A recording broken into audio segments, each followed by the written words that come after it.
प्रधानमन्त्री ओलीको भन्दा प्रचण्डको नि नेगेटिभ भूमिका छ। त्यहाँ दुईटैको भूमिका नेगेटिभ छ, किनभने सबै आफ्नो शक्तिलाई हत्याउन चाहने प्रतिस्पर्धा दुईटा पार्टीभित्र। त्यसले गर्दा अब धेरैले त्यो कुरा भनेको छैन। म चाहिँ के भन्छु भने यो पार्टीको सरकार भन्दा नि कोलुसन गभर्नमेन्ट दुईटा पार्टीको जो सरकार जस्तो देखिएको छ। अनि भागभण्डाको राजनीति त्यहाँभित्र चरम रूपमा छ।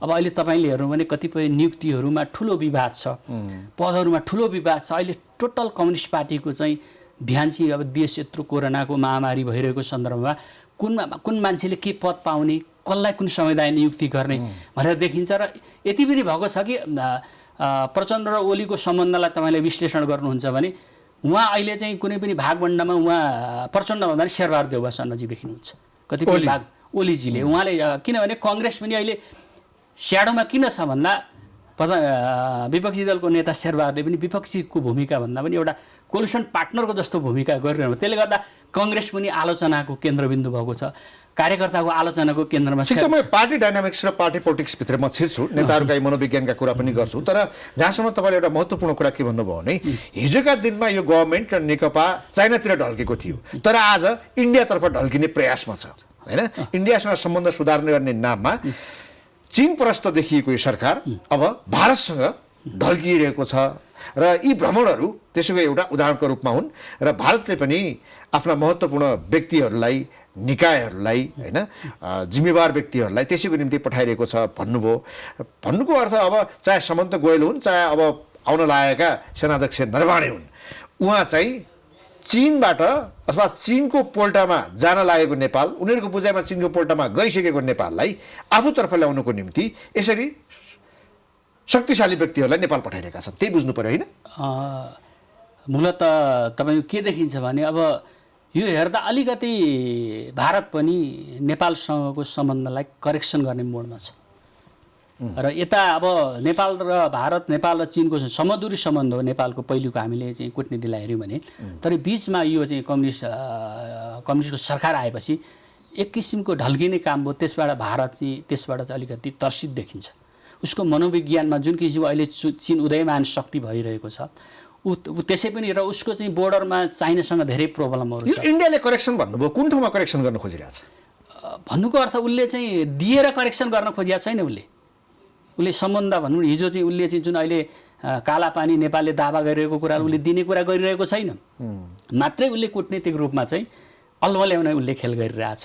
किनभने यो यहाँको विवादलाई पनि उसले बुझिया छ र उसले पनि के हो भने अब इन्डिया पनि अरूको चाहिँ आफ्नै घरेलुमा पनि परराष्ट्र नीतिमा मोदी गभर्मेन्ट चाहिँ आलोचनाको केन्द्रमा रहेको छ। कहाँनिर तपाईँको तर्कमा दम देखियो भने हिजोका दिनमा हामीले लिपुलेक कालापानी लिम्पियाधुरा हाम्रो हो भन्यौँ, त्यसअनुसार नक्सा पनि निकाल्यौँ, त्यसअनुसार लोगो पनि बनाउन दियौँ। तर भूमि फिर्ता गराउनको निम्ति नेपाल गभर्मेन्टले जो प्रयास गर्नुपर्ने थियो त्यो चाहिँ सुस्त भएको छ, पेन्डिङ राख्ने। हामीले भूमि फिर्ता गराउन हामीले केही पनि गरेका छैनौँ। चर्का कुराकानी गऱ्यौँ, केही पनि गरेनौँ। अब सट्टामा भारतसँग यदि हाम्रो बोली चाहिँ नरम हुँदै गएको हो, मत्थर हुँदै गएको हो भने त उसको डिप्लोमेसी सफल भयो नि। अब तपाईँको दुईवटा कुरा हुन्छ यसभित्र होइन। एक त अब भारतलाई नै अलिकति चाहिँ रियलाइजेसन जित्यो। यसको अर्थ के भने भारतले त्यो भूमि फिर्ता नै गर्ने, नेपालको भनेर स्वीकार नै गर्ने स्थिति भारत चाहिँ छैन।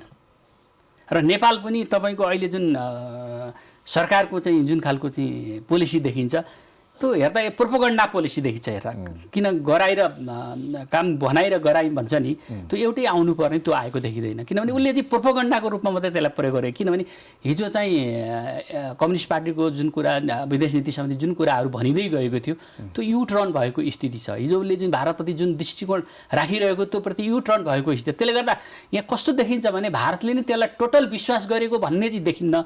तर एउटा प्रयत्न के हो भने यो बिचमा के हो भने अब लाग्यो होला अब हामीले चाहिँ यो नेगेटिभ भएर गयो भने चाहिँ भारतलाई पनि जुन इमर्जिङ भोलि एउटा चाहिँ कन्ट्री बन्ने, एउटा शक्ति राष्ट्र बन्ने प्रक्रियामा छ, त्यो नारामा मोदी छन्, अन्तर्राष्ट्रिय सम्बन्ध सुधार उनको चाहिँ बाध्यता छ। त्यसले गर्दा नेपाल जस्तो एउटा चाहिँ देश चाहिँ बिग्रियो भने उसको पनि अन्तर्राष्ट्रिय रूपमा उसको पनि साख बिग्रिने स्थिति छ। त्यसले गर्दा उसले के गर्यो भने भारतले नेपाललाई एउटा सुमसिम्याउने मात्र यो चाइनातिर गइहाल्यो कि भनेर सुमसिम्याउने प्रयत्न गरिरहेछ। यसको अर्थ यो होइन कि कालापानी चाहिँ नेपाललाई रिटर्न गर्ने यो गर्ने भन्ने चाहिँ भारतको रिलेसन जोस अहिलेको यो गभर्मेन्ट नेकपा पार्टी यो सरकार चाइना भन्दा इन्डियाप्रति बढी लोयल हुँदै गइरहेछ हैन एब्सोल्युटली यो हुँदै गइरहेको चाहिँ उसले त बुझिरहेको कारण चाहिँ के रहेछ त्यो बाध्यता के आइपर्यो होइन यिनीहरूको समस्याहरू छ यिनीहरूको पार्टीकै आन्तरिक समस्या छ र उनीहरूले के गरिरहेछन् भने हिजो चाहिँ नेपालको डिप्लोमेसी जुन वेबाट हिजो तपाईँको भनौँ इतिहासदेखि भइरहेको थियो त्यसलाई उनीहरूले बिगार्ने काम गरे समदुरीमा रहेर गर्नुपर्ने रिलेसनसिपमा उनीहरू हिजो तपाईँको भनौँ न एमाले र माओवादी बिचको गठबन्धन उनीहरूको पार्टी एकता पनि त पर्दा पछाडि केही छ भन्ने चर्चा राजनीतिक चर्चा बजारमा थियो र हिजो तपाईँको कम्युनिस्ट पार्टीभित्रको विवादभित्र चाइनाहरूको गतिविधि पनि त सबैले बुझेकै हुन् देखेकै हुन् त्यसले गर्दा यो एउटा स्थिति कम्युनिस्ट पार्टी पनि त्यसको आलोचनाको केन्द्रमा थियो अब उसले के बोल्यो भने अब यो रिलेसन चाहिँ अब हामीले सुधार्नुपर्छ कि भन्नेमा चाहिँ केपी ओली गभर्मेन्ट लागेको पनि हुनसक्छ होइन भारतसँग सम्बन्ध सुधार गर्नुको अर्थ चाइनासँग सम्बन्ध बिगार्नु अर्थ लाग्दैन तर के भने उनीहरूको बुझाइ अहिलेको सरकारको बुझाइ त्यही रह्यो किन भन्दा हिजो चाइनासँग कसरी सम्बन्ध यो अस्ति मात्रै एउटा सम्मेलन भएको छ प्रशिक्षण भएको छ त्यसमा हुन त त्यसमा नेपाली कांग्रेसका नेताहरू पनि सहभागी भएका छन् प्रचण्डै सहभागी भएका छन् बेला बेलामा उहाँहरू आफ्नो पार्टीको चाहिँ बायोलेटरल उहाँहरू कन्फरेन्स गर्नुहुन्छ हैन अनि सी जिनपिङ पथमा हिँड्ने भनेर उहाँहरू त्यो कन्भिन्स गर्नुहुन्छ त्यो किसिमको शैली स्थापना गर्नुहुन्छ अब चीनसँग ठिक छ हिजोका दिनमा सन्धि सम्झौताहरू भए त्यसलाई अगाडि बढाइएको छैन तर तिनीहरूलाई खारेज पनि गरिएको छैन यसकारण चीनबाट मुक्त भएर भारततर्फ गए भन्ने कुराको पुष्टि हुन्छ र भने होइन यस्तो हो तपाईको मूलत के छ भने अहिलेको गभर्मेन्टको विशेष गरी कम्युनिस्ट गभर्मेन्टको विदेश नीति अलिकति अवसरवादी प्रकारको देखिन्छ कुनै सैद्धान्तिक आधारमा देखिँदैन जहाँ फाइदा त्यही हो त्यसले गर्दा उनीहरूको तपाईँले अहिले सरकार पनि के दिन्छ भने यो चाहिँ कुनै पनि दर्शनभन्दा पनि अवसरवादी दर्शनमा त्यो एकतादेखि अहिले मैले देख्छु त्यो अवसरवादी दर्शनमा गएको हुनाले उसको कन्क्रिट केही पनि हुँदैन कहाँबाट फाइदा लिने हो कसलाई ब्यालेन्स गर्ने हो भन्ने चाहिँ ध्येय देखिन्छ किन भन्दा कन्क्रिट तपाईँको न इकोनोमिक पोलिसी छ तपाईँको न कन्क्रिट न फरेन पोलिसी छैन अब उसले चाहिँ नेपाली कांग्रेसलाई इकोनोमिक पोलिसीमा गाली गर्छ उसले आफ्नो कन्ट्रीको इकोनोमिक पोलिसी ल्याउन सकेको छैन उसले लिबरलाइजेसनको विरोध गर्छ संस्थानहरू निजीकरण गरेर नाराजी ल्याउँछ तर उसले त्यसको लागि चाहिँ कन्क्रिट प्रोग्रामहरू ल्याउन सक्यो बाटो त इकोनोमिक पोलिसीमा कांग्रेसकै बाटोमा गएको छ नि त तर उसले गाली चाहिँ गर्छ यो बेचिस उ बेचिस भनेर भन्छ त्यसले गर्दा यिनीहरू कन्फ्युजनमा छन् किन भन्दा एउटा डिपार्चर उनीहरू एउटा चाहिँ कम्युनिस्ट भनेको चाहिँ जुन केन्द्रीय अधिनायकवाद हुन्छ त्यसबाट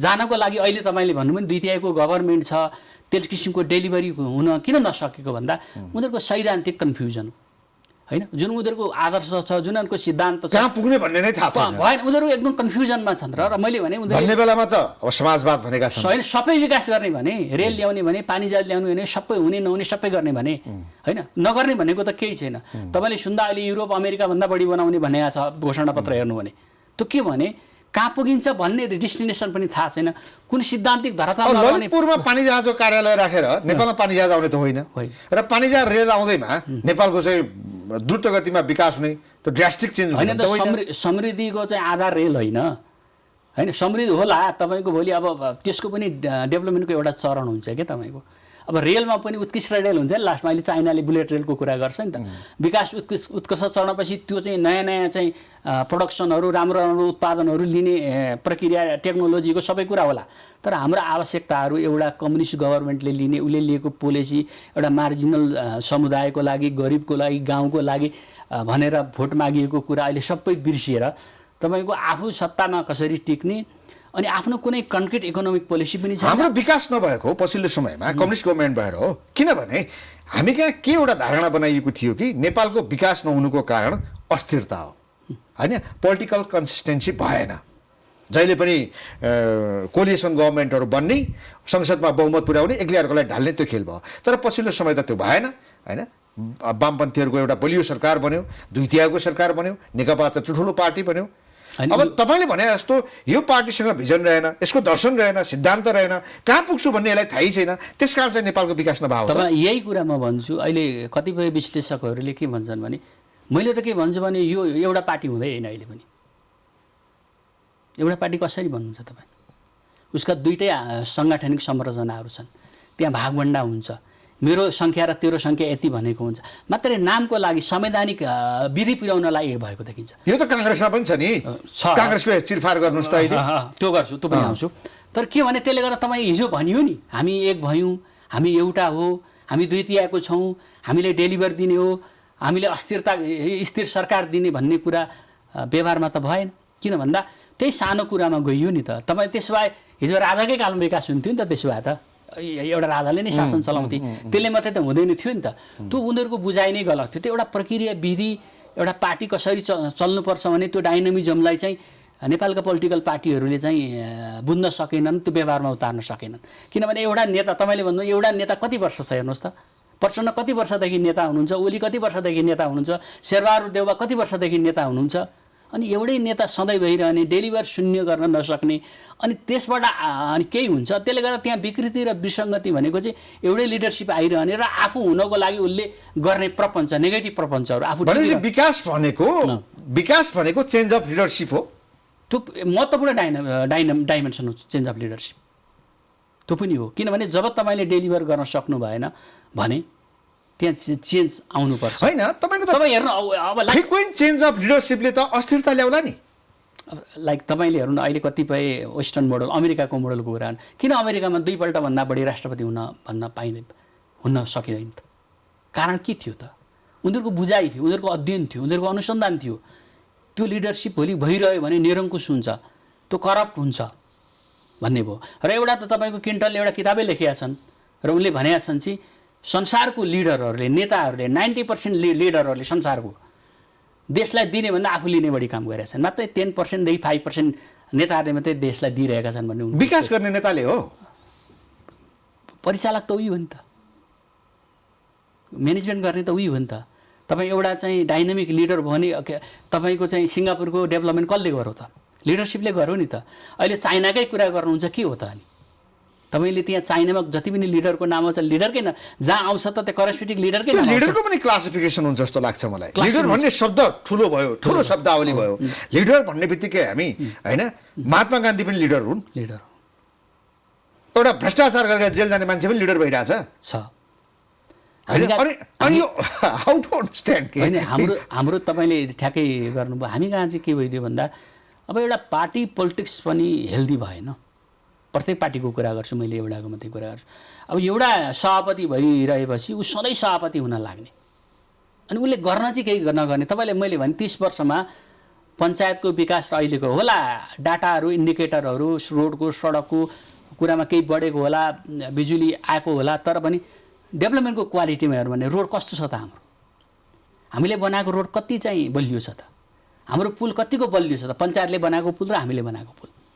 त्यसले गर्दा तपाईँले त्यसबाट नै विश्लेषण गर्नुहुन्छ हाम्रो डेभलपमेन्टमा क्वालिटी छैन। यो त स्वतः स्फूर्त ग्लोबलाइजेसन। त्यसको पछाडि त थुप्रै कारणहरू हुनु भए। हिजोका दिनमा हामीले जुन किसिमको रडहरू ल्याउँथ्यौँ, जुन किसिमको बालुवाहरू पाउँथ्यौँ, जुन किसिमको सिमेन्ट पाउँथ्यौँ, होइन, जुन किसिमको एउटा नेताले गएर पुलको त व्यक्तिगत अनुगमन गर्छ र भने हाम्रा जो बनाउनुको निम्ति चाहिने आवश्यक सामग्रीहरू हुन्, कच्चा पदार्थहरू हुन्, त्यसको क्वालिटी पनि त छैन। यो त लिडरसिपमा मात्रै जोडिन्छ र एउटा पोलिटिकल लिडरसिपमा। तपाईँलाई यही त हो लिडर भन्ने बित्तिकै। जब यहाँ चाहिँ एभ्री इन्स्टिट्युसनल डेभलपमेन्ट राम्रो भएन, ब्युरोक्रेसी राम्रो भएन, त्यो गर्ने डेलिभर गर्ने संस्था राम्रो, त्यसको रिफ्लेक्ट कहाँ पर्यो त? त्यसलाई मोनिटरिङ गर्ने, कन्ट्रोल गर्ने त लिडर हो नि त। एउटा राम्रो इन्जिनियर भएन, एउटा राम्रो सचिव भएन भने त्यसलाई हेर्ने निकाय कुन हो त? त्यसका पनि त एउटा लिडर बन्नुको निम्ति जो क्राइटेरिया हो, त्यो जस कम्पोनेन्ट्सहरू चाहियो नि त। लिडरसिपको कम्पोनेन्ट्सहरू के त? अनि लिडर भनेको त अब त्यसका त धेरै कम्पोनेन्ट छन् एउटा लिडर हुनको लागि। एउटा गुड लिडर हुनको लागि त धेरै क्वालिटी चाहिन्छ। त्यो लिडरले चाहिँ स्नातकोत्तर पास हुनुपर्ने कि 8 कक्षा पास हुनुपर्ने, हामी गाती क्लियर छैन। हाम्रो त्यही हो प्रब्लम। के हो भनेको हाम्रो चाहिँ अब अहिले चाहिँ प्रधानमन्त्री केपी ओली सबैको विज्ञ। तपाईँको त्यो चाहिँ के कोभिडको नि विज्ञ, डेभलपमेन्टको नि विज्ञ, सबैको विज्ञ। उहाँलाई सबै कुरा नआउने कुरा केही पनि छैन। अब तपाईँको प्रब्लम के हो भने हिजो चाहिँ माओवादीको आन्दोलनको चाहिँ उराटमा जुन किसिमको राजनीतिक स्थिति भयो, कतिपय मान्छेहरू भाँडा मान्दा मात्रै सांसद भए। अब मैले भाँडा मान्ने मान्छे सांसद हुनुहुन्न भन्न खोजिआएन, तर त्यो पद भनेको के हो त? त्यसमा कस्तो खालको पोटेन्सियल मान्छे चाहिन्छ, त्यसले गर्ने डेलिभर गर्ने कुरा के हो त? जब हामी मान्छे सेलेक्सनको कुरा गर्छौँ, अहिले तपाईँ सांसदकै संरचनाको कुरा गर्नु भने 56 जोडी त बुढाबुढी छन् अरे, हस्बेन्ड एन्ड वाइफ। हस्बेन्ड वाइफै हुनुपर्ने किन? नम्बर 1 हेर्नुहोस् है होइन। अब एउटा कुरा र अर्को कुरा तपाईँको अब त्यहाँभित्र पनि अनि त्यहाँ समानुपातिकमा कस्ता कस्ता मान्छेहरू त्यहाँ पुगेका छन् तिनीहरूले रियली त्यही त एउटा पुलिसमा जागिरी खाना आर्मीमा जागिरी खाना पनि उसले चाहिँ यति मिनटमा यति किलोमिटर दौडिसक्नुपर्ने यति उफ्रिसक्नुपर्ने होइन यति पटक पुसअप गरिसक्नुपर्ने छाती यति चौडा हुनुपर्ने यति हुनुपर्ने यो सबै चिज चाहिन्छ नि। उनीहरू त नापी हेर्छन् नि। एउटा नेपाल सरकारको सुब्बा हुन अधिकृत हुनको निम्ति उसले कति पढ्ने कति प्रश्नको उत्तर दिने कति ल्याउने भन्ने कुरा छ। नेपालको तपाईँलाई मैले यही भन्छु नेपालको प्रब्लम भनेको यही एउटा क्वालिफिकेसन सांसद हुनको लागि मिनिमम स्नातकोत्तर हुनुपर्ने भन्ने व्यवस्था हुनुपऱ्यो। प्रधानमन्त्री भन्ने कुरा 2 पल्ट भन्दा हुनु पाउँदैन भन्नु पऱ्यो। मन्त्रीको नि क्राइटेरिया राख्नु पऱ्यो।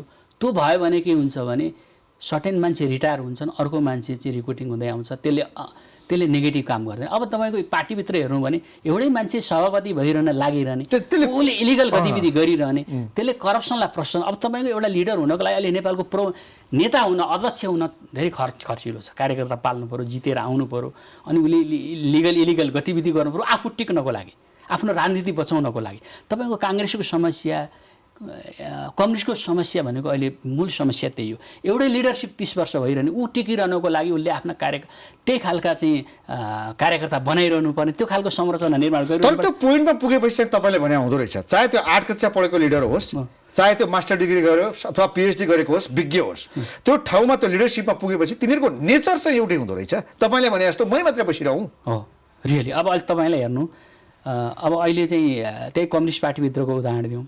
प्रचण्ड 30 वर्षदेखि नेतृत्वमा हुनुहुन्छ ओली पनि हुनुहुन्छ। अहिले माधव नेपाललाई पनि ठुलो मृगति छ। उहाँ त काम गर्नुभएको नि 16 वर्ष अनि फेरि छोड्नु भएको उहाँलाई अझै चाहिरहेको छ नि त। उहाँ अगाउनु भएको छैन नि त छ त। उहाँले पीडामा सबभन्दा पीडा चाहिँ अब उहाँको डेलिभरी के होला उहाँको इमान्दारिता के होला त्यो राष्ट्रले हेर्ने कुरा।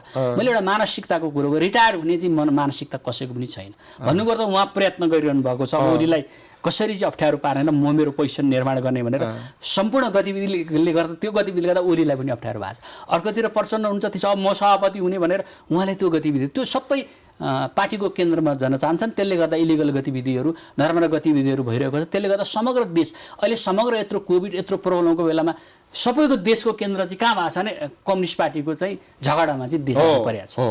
अनि अर्कोतिर तपाईँले काङ्ग्रेसको झगडामा देश जानु परेको छ।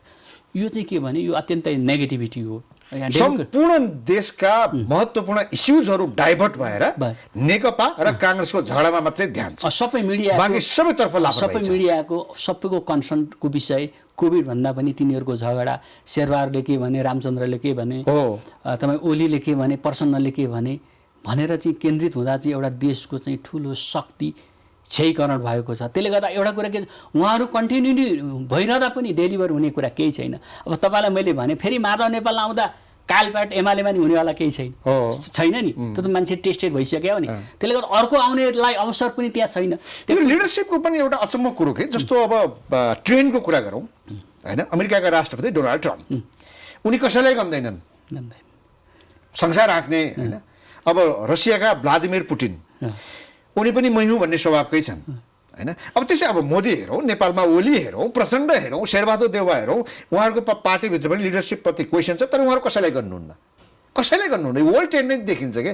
अब यस्तै किसिमको लिडरसिपले संसार हाँक्ने हो देशको विकास हुने हो जनताका एस्पिरेसनहरू पुरा हुने हो कि लिडरसिप यस्तै हो।